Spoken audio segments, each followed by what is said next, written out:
Zikir yang paling afdol itu zikir apa? Zikir paling afdol kalau untuk zaman sekarang ini adalah banyak istighfar, banyak salawat kepada Nabi SAW. Karena apa? Semua yang kita dapatkan itu karena dosa. Kita ada musibah terkait dengan keluarga, kita ada musibah terkait dengan kesehatan, kita ada musibah terkait dengan keuangan, kita ada musibah terkait dengan apapun, itu karena dosa. Kalau bukan karena dosa, maka itu adalah ujian untuk diangkat derajatnya. Sehingga apa? Sehingga yang kita perlukan supaya tidak berlanjut dan berkesinambungan cobaan dan juga ujian itu, bagaimana caranya? Banyak istighfar. Oleh karenanya Nabi SAW sendiri yang dia itu sudah diampuni dosanya yang telah lalu maupun yang akan datang, itu beliau setiap hari tidak pernah berkurang istighfarnya itu sebanyak 100 kali istighfar. Oleh karenanya kalau kita habis subuh itu biasanya zikir kita setelah baca wiridul latif itu baca la ilaha illallah malikul haqqul mubin 100 kali. Itu murahkan rezeki. Kalau sudah murahkan rezeki itu dicatat benar-benar. Biasanya seperti itu. Nah, tapi kalau cuma ngampuni dosa kurang antusias gitu. Nah itu la ilaha illallah malikul mubin.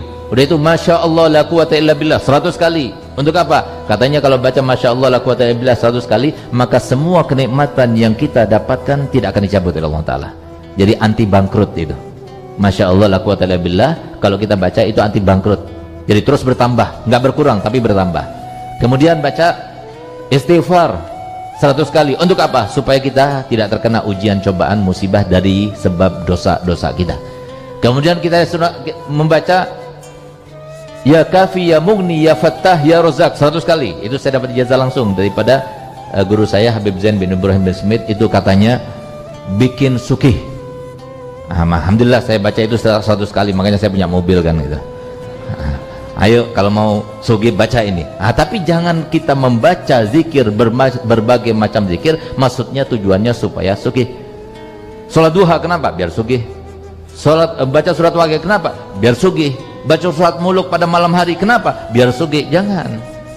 Itu otomatis kita dapatkan. Tapi niat utamanya itu adalah mendekatkan diri kita kepada Allah. Ini yang kita lupakan. Jadi apapun yang kita lakukan daripada zikir, ucapan, tindakan, semuanya itu tujuan kita itu adalah Allah. Yang kita inginkan, yang kita tuju, yang kita harapkan, yang kita dambakan daripada berbagai macam permintaan, itu semuanya datang dari Allah. Ini yang harus kita ketahui, yang kita yakini benar-benar. Orang itu nggak lengser dari jabatannya kecuali karena Allah. Orang itu nggak mendapatkan jabatan kecuali karena Allah. Orang itu nggak mungkin menjadi orang kaya dadakan kecuali karena Allah. Orang nggak mungkin menjadi bangkrut juga karena Allah. Semuanya datang dari Allah, bukan dari manusia, dari Allah. Nah, ini kesempatan kita untuk berdekat diri kepada Allah. Nah, oleh karenanya syaratnya itu ada 3. Jadi kalau kita mau zikir kita sesuai dengan yang kita inginkan, fungsinya sesuai menenangkan hati, maka yang pertama adalah baik cara mengucapkannya sesuai dengan tajwidnya, sesuai dengan artinya, nggak merubah makhrajnya, nggak merubah artinya, itu maksudnya. Yang kedua, kita harus mengetahui dengan artinya. Insya Allah yang akan datang, edisi yang akan datang, kita akan cetak sesuai dengan yang kita tulis pada waktu itu, khusus untuk wiridul latif. Nah, jadi wiridul latif itu bukan bacanya 2 minggu sekali, tidak. Wiridul latif itu bacanya setiap habis sholat subuh. Coba rasakan, silahkan yang baca wiridul latif setiap hari habis sholat subuh seperti yang sekarang kita laksanakan 3 bulan, coba rasakan, lebih sukih, lebih tenang hidupnya, lebih jauh daripada musibahnya. Insya Allah seperti itu. Itu yang akan terlaksanakan. Apa? Itu janji Allah, tidak mungkin luput, tidak mungkin salah. Nah, kemudian yang ketiga, harus hadir hati kita. Ini juga penting. Karena apa? Pernah suatu waktu datang Nabi Musa alaihissalam didatangi oleh salah satu umatnya. Datang dia, wahai Nabi Allah, aku punya hajat, mintakan pada Allah Ta'ala untuk segera kabulkan. Baik, aku bermunajah untukmu. Bermunajahlah Nabi Musa. Dapat jawaban, disuruh dia itu membaca doa ini. Dibaca doa itu, tapi nggak kabul-kabul. Sampai setahun lamanya nggak kabul-kabul. Setelah setahun kemudian datang kepada Nabi Musa lagi. Galia Nabi Musa, sampai sekarang aku baca doa yang kau berikan, tapi sampai sekarang juga tidak terkabul juga. Apa kata Nabi Musa? Gal baik, aku akan tanyakan kalau nanti aku bermunajat pada Allah Ta'ala, karena beliau kalimullah. Akhirnya apa? Pada malam harinya ketika bermunajat pada Allah Ta'ala, ternyata Nabi Musa lupa. Sampai akhir munajatnya Nabi Musa tidak ingat kepada perkataan atau terkaitan sama orang itu, lupa.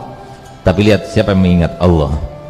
Tidakkah engkau diminta oleh salah satu umatmu untuk supaya menanyakan kenapa aku berdoa tapi tidak dikabulkan? Coba lihat. Nabi Musa lupa, Allah tidak lupa. Biar kita paham kalau kita terkait dengan Allah, Allah tidak akan melupakan kita.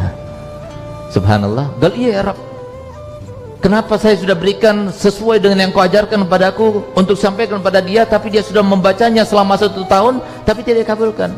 Apa jawaban Allah Ta'ala? Wahai Musa, kalau seumpama dia itu meminta kepadaku dengan keseluruhan jiwanya dan hatinya, pasti aku kabulkan dengan 1 doa saja. Bagaimana aku akan kabulkan dia? Sedangkan dia berdoa selama 1 tahun lamanya, tapi hatinya berada di kambing-kambingnya. Akhirnya apa? Dia tidak dikabulkan. Itulah kita sekarang ini. Sambil baca doa, sambil lihat HP, sambil WA-an. Bagaimana mungkin itu semuanya? Jangan kita katakan, oh saya ini perempuan, Beb. Kan perempuan itu otak kanan ke otak kirinya berjalan, Beb. Walaupun memang hebat perempuan itu. Perempuan itu sambil ngulek-ngulek, sambil teleponan bisa. Bahkan kemarin saya melihat, Masya Allah, ada seorang yang turun dari bis kuning, itu turun sambil telepon, turun, Masya Allah, tepat turunnya, nggak jatuh lagi. Perempuan ternyata. Kalau laki-laki nggak bisa seperti itu, lebih fokus dia. Perempuan itu bisa mengerjakan beberapa sekaligus, itu langsung bisa. Tapi kalau zikir nggak bisa seperti itu, harus karena Allah. Jadi kalau kita itu baca zikir itu, lihat artinya apa. Bismillahilladzi la yadurru ma'asmihi syai'un fil ardi wala fis sama' wa huwas samiul alim. Dengan nama Allah, tidak ada satupun di bumi ini yang berbahaya, yang membahayakan saya, kecuali dengan izin Allah, dan dia maha mengetahui, maha mendengar. Nikmat kalau kita baca itu, yang kita baca tadi, kemudian kita tahu artinya, kita hadirkan, oh berarti yang memberikan rezeki itu adalah Allah, oh berarti yang memberikan bahagia itu adalah Allah. Itu maksudnya zikir itu. Semua zikir yang kita baca itu supaya kita ingat selalu kepada Allah. Uzkurni azkurkum, ingatlah kepadaku, aku akan mengingat kamu. Itu tujuannya daripada zikir itu. Kalau sudah diingat oleh Allah Ta'ala, apakah ada di antara manusia yang hebat sekalipun yang bisa menyalahinya, yang bisa mencelakakannya, yang bisa kemudian menghimpitnya, yang bisa memberikan masalah kepadanya? Enggak akan ada. Karena kita sudah bersama Allah. Allah yang menentukan semuanya. Sistem yang berlaku di dunia juga Allah. Tapi jangan kita katakan, loh Beb, banyak orang-orang dekat pada Allah Ta'ala tapi mereka juga tertimpa musibah. Berarti Allahnya kemana? Bahkan banyak sahabat-sahabat Nabi yang ternama, yang dekat pada Rasulullah, mereka itu terbunuh. Seperti Sayyidina Hasan diracun, padahal dia cucu kesayangannya Nabi Muhammad. Sayyidina Husain dipenggal kepalanya. Sayyidina Utsman ditusuk dari belakang ketika membaca Al-Quran, dalam keadaan tidak melawan, dan memerintahkan pada seluruh prajuritnya, jangan dilawan, jangan diserang, biarkan dia.